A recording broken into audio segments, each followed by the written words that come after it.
what we want to plant is 2.42 billion trees. So when is this going to happen? In 100 years? Now Cauvery Calling this year is planting 23 million trees, but I'm not happy. Not that I'm not happy, my happiness doesn't depend on anything. I'm not happy with the pace at which it is going. 23 million trees looks like big. When we showed the scale of our project and we said this is a sample project we have done, UNCCD, who is our partner in this whole affair, looks at it and says, this is not a sample, this is the largest project on the planet right now. They think it is the largest. I think it's not enough. If this was really the largest tree planting project on Earth, then I definitely had to see it with my own eyes. So I traveled to South India in the state of Tamil Nadu and spent time with the Isha Foundation, moving around the Cauvery River basin, visiting farms, tree nurseries, and the incredible sights and sounds of South India.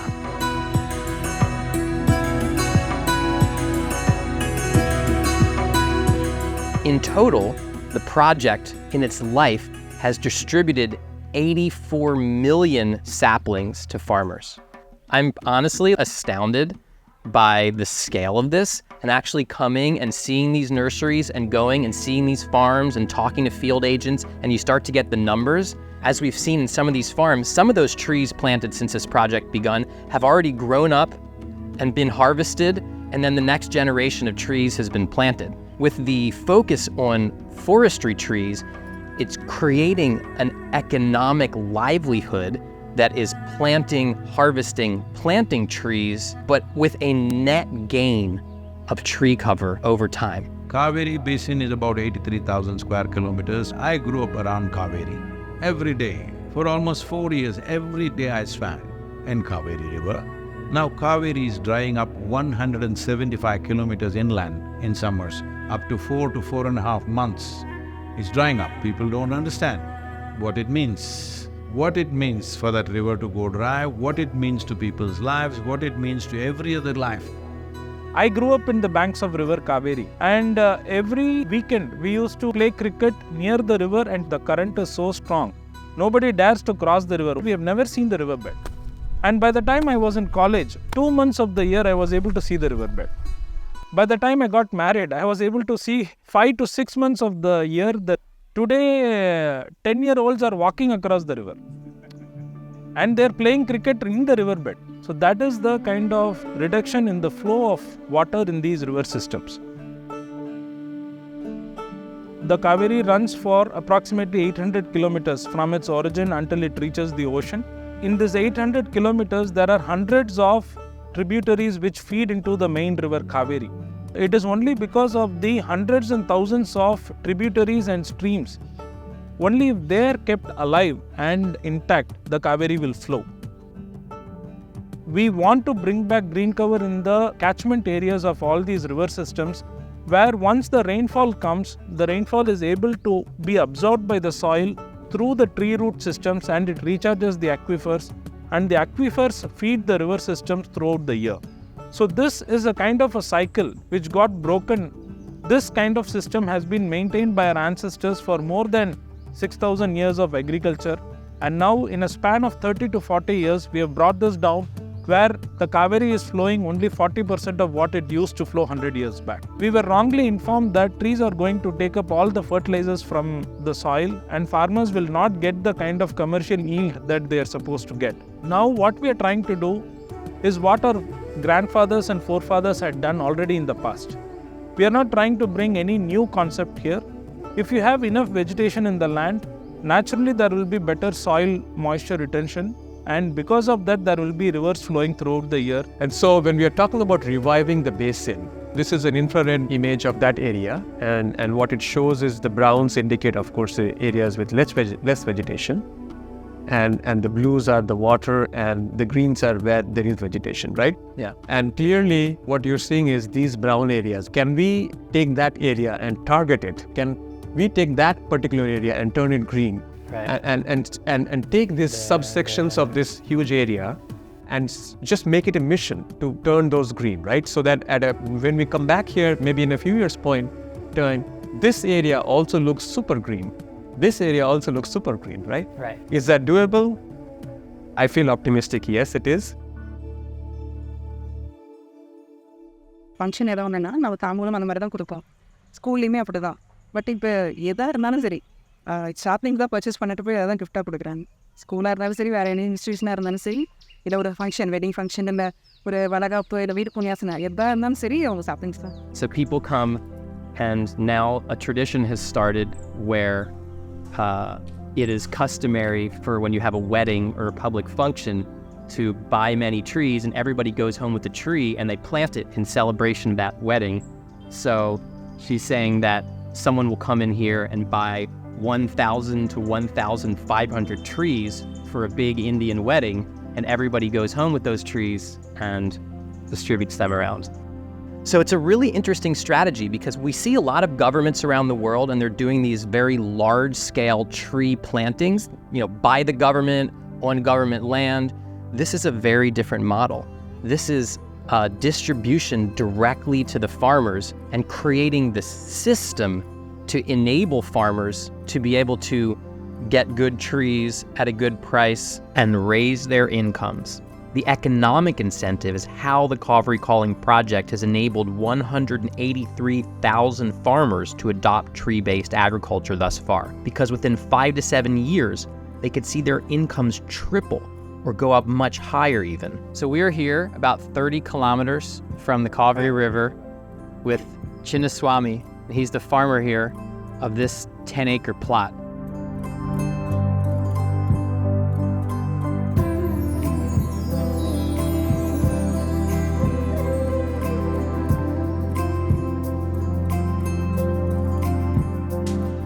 In permaculture, we say that you're utilizing the edge, right? So all he's doing is utilizing the unused edges, margins, and boundaries at a spacing that it's not really negatively impacting his crop. In fact, it's actually positively impacting his crop because of the leaf litter for the soil fertility.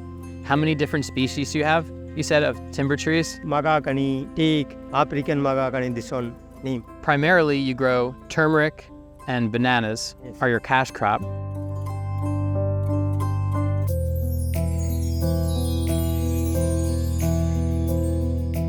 So look at how much turmeric comes off of each one of these plants, and then look how big this field is behind me. So this is kind of like it's like a savings account that is accruing interest, right? Interest in the form of the trees get bigger and bigger every year, and interest in the form of they also have a benefit to the soil. If you want to witness in your lifetime some significant change, if you plant 2.42 billion trees in the next 6 to 8 years, in the next 15 to 20 years, you will see a significant difference in the river. We are working with 5.2 million farmers. This is not afforestation, this is tree-based agriculture. And looking at the success of Cauvery Calling, now the central government has made a detailed project report for 13 river basins. And there is a subsidy for the farmer, growth-related subsidy for the trees, which is working wonderfully well. P.N. Murugan. So we're here visiting P.N. Murugan and his wonderful 4-acre agroforestry farm. This farm previously was a cash crop farm. Sugarcane was his big crop. Murugan here planted 500 various timber trees throughout his property and transitioned it from solely a short-term cash crop farm to more of a mixture of both short-term cash crops as well as these long-term timber trees. With pepper vines up the trees, at this point, he's 15 years in to the planting of these timber trees. The water effect has been dramatic because now there's this overstory of shade. He's reduced his fertilizer use by 25% because the leaf litter from this overstory of timber trees is actually providing a lot of organic mulch and soil fertility. So there has been a reduction in yield, only about 70% of the previous yield. However, that is offset by a greater reduction in expenditures of inputs. At the current rate, when he harvests his trees in 10 years, he's gonna earn 50 million rupees. It's a lot of money. So there's definitely a strong incentive to replant 25 years is typically thought of as like a generation. So to think of putting these trees in and then having this massive windfall of cash once in a generation, you can see how that would really benefit the long-term outlook of the economic security of a family, not to mention the environmental effects. Words are correct. Okay, well, that's most important, if I'm correct. Yeah, I want to tell the truth. For you, this is hazelnuts. This is from where I live in Oregon. Lightly salted. That's right. Yeah, how is it? It's like eating ghee. It's like a ghee block. Is that not about right? Yeah. No, it's kind of very sweet. The Isha Foundation basically has field staff like this gentleman in the different regions all throughout Tamil Nadu that are paid staff that go and work specifically with farmers to make sure that they are set up for success in their tree planting endeavors. After you do your analysis of the soil and the water, as you're advising people the types of trees to plant and the spacing to plant, if you just give everybody a bunch of seedlings, farmers, for very inexpensive, and they don't know the parameters for the most successful growth, then they might not be enthusiastic about the idea of planting trees on their farm.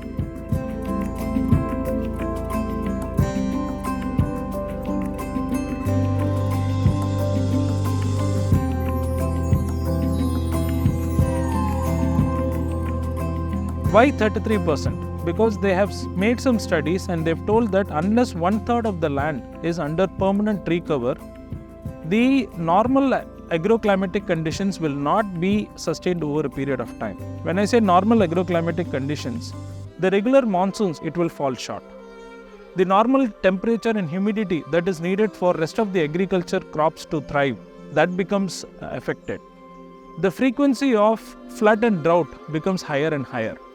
So if we bring 33% of our land under green cover, the scientists have already proven that it will revive back the ecology in a very big way in terms of biodiversity, in terms of rejuvenation of the soil, and also in terms of water percolation that happens through rainfall. What I would like to also start pointing out are all these areas that are indicating deep brown coloring. This satellite image is showing us that typically these areas tend to be showing lack of vegetation. They're denuded, right? And lack of agriculture, whereas some of these other areas are showing a good amount of green. So if I were to focus on creating forests, where would I focus on? I would be focusing on putting the agroforestry in these deep brown areas, because as you can see, they're very relevant to harvesting water and channelizing it down those rivulets down to the Cauvery River, right? So if I want to use forests as a means to not only enrich the soil, but to grab water, and as Sadhguru says, forests create rivers, not rivers create forests. Yeah. So where would I put the forest to create this river? So my dream would be to take this green patch and expand it so that there is no brown patch anywhere. And to me, that would be the happy space to get to revive the Cauvery River to its full potential.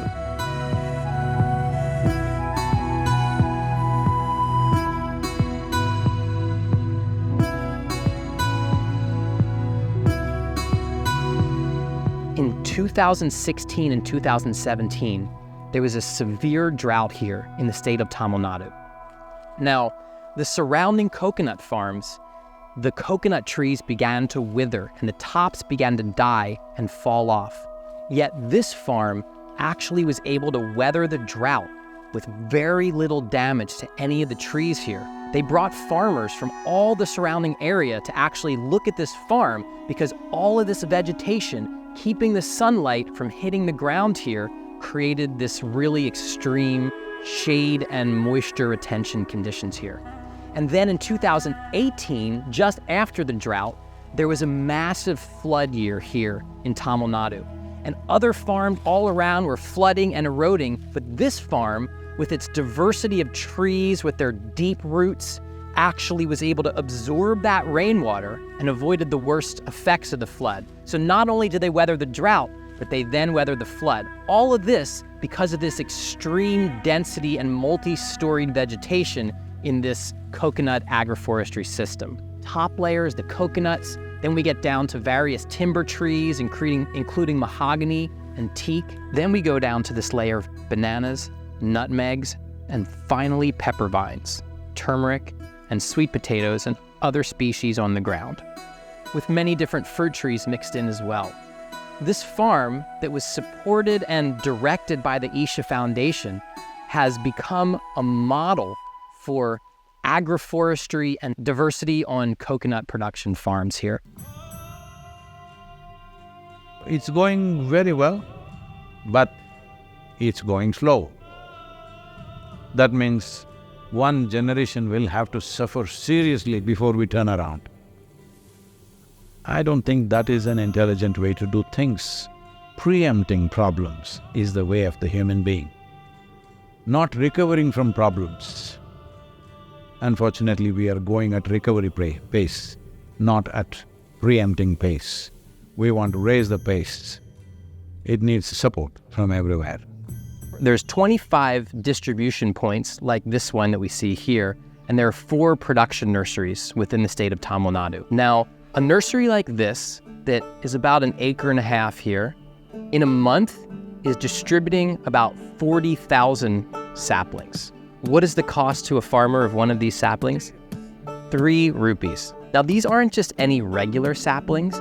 These saplings were produced organically with a really high level of care, which means that there is a very high survival rate for these trees. The Isha Foundation is subsidizing these trees, so really cost is not a barrier for farmers. If you are living on the banks of Cauvery, and it so happened, it's a drought year, and Cauvery flowed lean, there was not enough food to eat and water to drink, and you lost your children.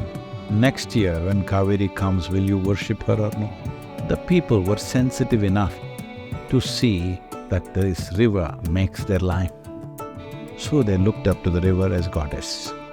Great sages of the south, Agastya Muni, 831 kilometers is the length of the river. Exactly at the midpoint, I'm talking about over 6,000, 7,000 years ago, he fixed the midpoint and built a midpoint temple.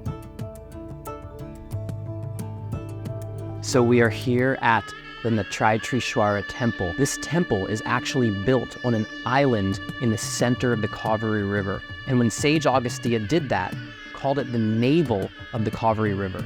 The Cauvery River and all the rivers here, they're not only serving the people's utilitarian needs, irrigation, drinking water, they're also serving as a powerful means of spiritual possibility. And this temple that we're at is at the very epicenter of the spiritual possibility of the Cauvery River. These temples were built because you're talking about times which are 1,000 years ago, 2,000 years ago. In India, we are like this. 1,000 years means we think it's recent history.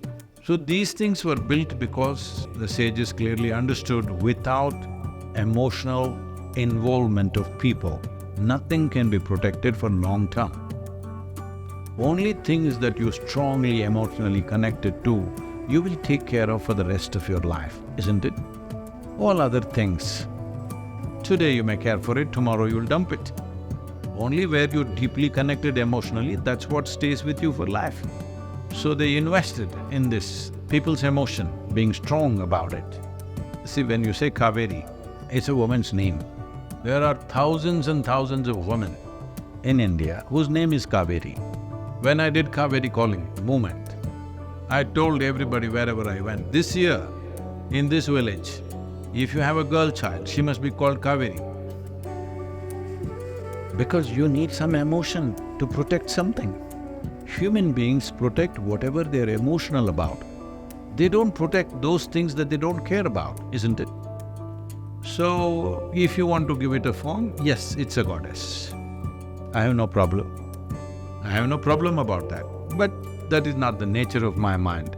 But I deeply appreciate that people have built such emotion about the river, because without that, they will obliterate that. I'm just telling them, 3 days, if there's no water to drink, will water become your god? Yes or no? Are you ready to transform deserts, create lush backyards, and feed communities? In my almost 30 years as a permaculture designer traveling the world, I've put everything I learned into Oregon State University's online permaculture design course, or PDC.